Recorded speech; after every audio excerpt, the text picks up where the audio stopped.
Hi guys, mag-harvest ako ng ng uulamin.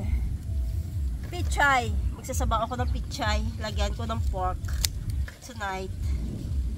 Para may mahigop silang fresh na sabaw. So puputulin ko lang yung pichay, hindi ko kukunin yung bubundutin, no. Yan ito. Ang bilis ng tumubo ng mga pichay, guys. Pinutulan ko to last time.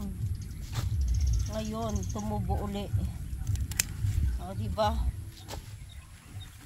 Ang daming buhangin. Kasi umuulan. Ito, tcharan! Ang healthy ng pechay. Hindi ako nag-spray dito ng pampatay ng ng pesticide, no. Hindi ako nag ng pesticide dito, guys. Healthy talaga. Kasi kinakain namin eh. Yan. Ito mataba dito. Kunan kita. Pwede ka ng harvestin.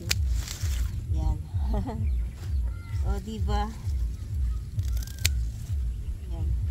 Pwede kayo magtanim ng pichay sa container lang, guys. Kasi madali siyang matubo. Hindi na kayo bibili. Ang pichay mahal sa palengke, di ba? Hindi pa yan fresh. Yan, kunin kita.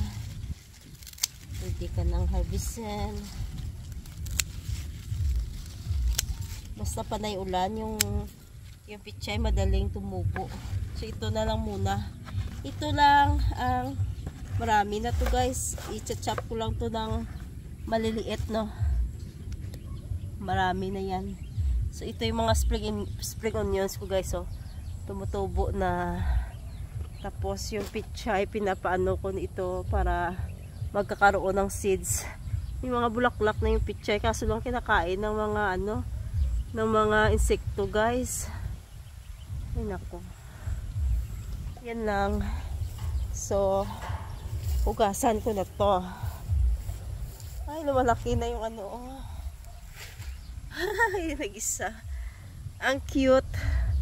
Tapos may mga maliliit pa na bunga. Ang bilis lang mamunga. Pero mahaba yung ko, bakit maliit lang? Mahaba yung binili kong seeds.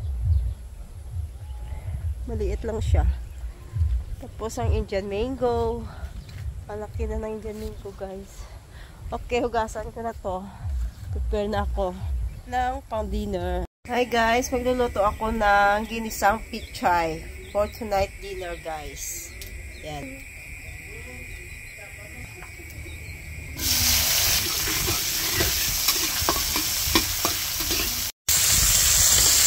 Lagyan ko ng pork.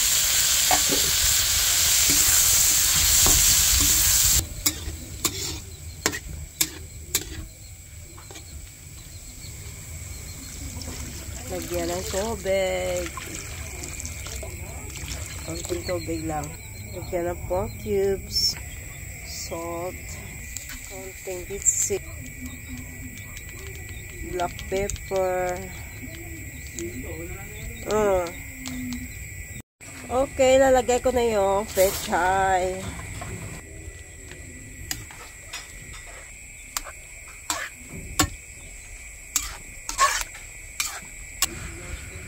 Prito ng isda.